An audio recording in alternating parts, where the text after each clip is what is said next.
చూసారా చాప అయితే తెచ్చుకున్నాము. ఈ విధంగా అయితే కట్ చేపించేసుకుని తెచ్చుకున్నాము. ఇప్పుడు కట్ చేపించుకున్నా చూడండి ఎట్లా ఉందో. దీన్ని ఇలానే జస్ట్ వాష్ చేసేసుకుని వండుకుంటే మాత్రం కర్రీ బాగోదన్నమాట. ఇలా తెచ్చుకున్నాక దీన్ని మనం ఇంకా క్లీన్ చేసుకోవాలి. చూడండి ఇలా ఉన్న వాటిని ఎలా క్లీన్ చేస్తాను అనేది చూడండి. స్టవ్ మీద అయితే బాండి పెట్టేసుకున్నాను. ఇది చూసారు ఎలా ఉందో.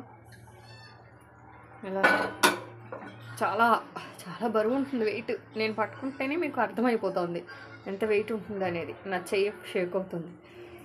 ఆనియన్స్ని కొద్దిగా కట్ చేసుకుంటూ అందులో కట్ చేసుకుంటూ వేసేసుకున్నాను. 2 పట్లగా వేసేసుకున్నాను.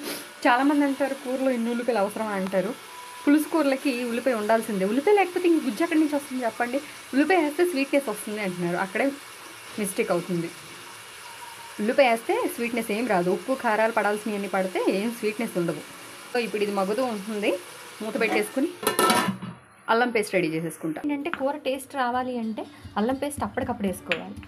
ఇంకొక విషయం ఏంటంటే నేను అల్లం పేస్ట్, ఉప్పు, కారం, చింతపండు పులుసు, ఉల్లిపాయలు తప్ప చాప ముక్కలు ఇంతే. కాస్త గార్నిష్ కోసం కొత్తిమీర. అంతకు మించి నేను ఏ పౌడర్లు ఏ గరం మసాలాలు వేయను. నేను ఎప్పుడు కూడా అల్లం పేస్ట్ని ఫ్రిడ్జ్లో పెట్టుకుని అలా స్టోర్ చేసుకుని వాడను. ఎప్పటికప్పుడు నాకు చిన్న రోల్ ఉంది శుభ్రంగా. ఏముంది ఉల్లిపాయలు కట్ చేసేసి చక్కగా 2 నిమిషాలు కూర్చున్నానంటే అయిపోతుంది. సగం వెల్లుల్లి వేసాను. అయిగోండి అది కూడా తొక్కు తీయకుండా దంచేసుకుంటాను. చాలామంది చేపల పులుసు అంటే గసగసాలు, గరం మసాలాలు అన్నీ వేసుకుంటారు. కానీ నాకు అలా ఇష్టం ఉండదు. చేపల పులుసు చక్కగా కమ్మగా ఉండాలి అంటే చేపల పులుసు ఫస్ట్ కూర బాగోకపోవడానికి కారణం ఏంటంటే క్లీన్ చేసుకునే దానిలో ఉంటుంది. క్లీనింగ్ కరెక్ట్గా ఉండాలి. ప్రాపర్గా క్లీన్ చేసుకోవాలి. నెక్స్ట్ వచ్చేసి అల్లం పేస్ట్ అప్పటికప్పుడు దంచుకోవాలి. మిగిలినవన్నీ చక్కగా సమపాలలో తీసుకుంటే పర్ఫెక్ట్ కర్రీ ఉంటుంది. అల్లం పేస్ట్ దాకలకు పడిపోయింది. ఈ ఉల్లిపాయలు అనేవి మంచిగా బాగా ఇంకా మగ్గిపోవాలి. ఇంతలాగా బాగా మగ్గబెట్టే బదులు పేస్ట్ వేసేసుకోవచ్చు కదా అని డౌట్ రావచ్చు. పేస్ట్ వేసుకుంటే కూర రేపటికి ఉండదు. గరం మసాలాలు వేసుకున్నామని అనుకోండి కూర ఉండదు, నిల్వ ఉండదు కూర. అసలు చేపల పులుసు అంటేనే ఇవాళ వండుకుని రేపు తినడానికి మరుసటి రోజు తింటానే అది టేస్ట్ ఊరినట్టుగా అనిపిస్తుంది అన్నమాట. మూత పెట్టేసి చేప క్లీనింగ్ అంటే మనకి ఇదేనమాట రోల్. చూసారా పులుసు, అది ఆ పులుసు కూడా వస్తుంది. ఈ బ్లాక్ అంతా వైట్ అయిపోతుంది. అల్లం పేస్ట్ నూరిన రోల్నే తిరగేసి మరి మనకి వేరేది ఏం లేదు. సో మొత్తం క్లీన్ చేసేసి చూపిస్తాను. చూసారా ఇంతకుముందు చేప ముక్కలు ఎలా ఉన్నాయి, ఇప్పుడు చేప ముక్కలు ఎలా ఉన్నాయి. ఇందులోకి కాస్త ఉప్పు వేసేసుకుని ఇంకా క్లీన్గా వాష్ చేసేసుకుంటే చూసారా చేతిలో ఎలా పట్టుకున్నాను ముక్కలు. ఏంటంటే ఆ వాటర్ పడకూడదు అనమాట. కడిగేసాను ఫ్రెష్గా. వాటర్ పడితే ఏంటంటే కొంచెం నీచు వాసన వస్తాయి.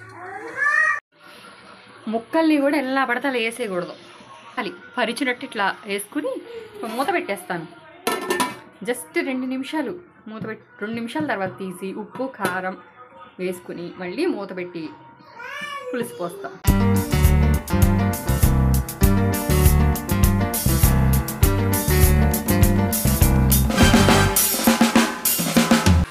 కుదిపాను.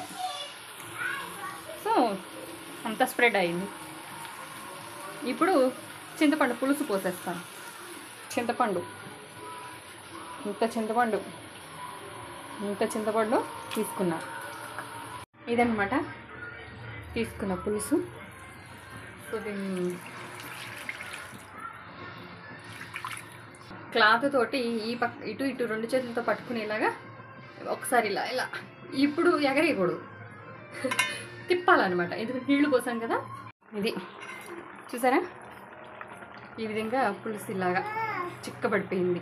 ఇది ఈ విధంగా ఉంది కదా. ఉప్పు ఇప్పుడు ఈ టైంలో ఉప్పు చాలిందా లేదో చూసుకుని, చాలకపోతే కాస్త సాల్ట్ ఇలా చల్లేసుకుంటే అది ఉడికిపోతుంది, కలిసిపోతుంది, అది ఉడుకుతుంది కదా.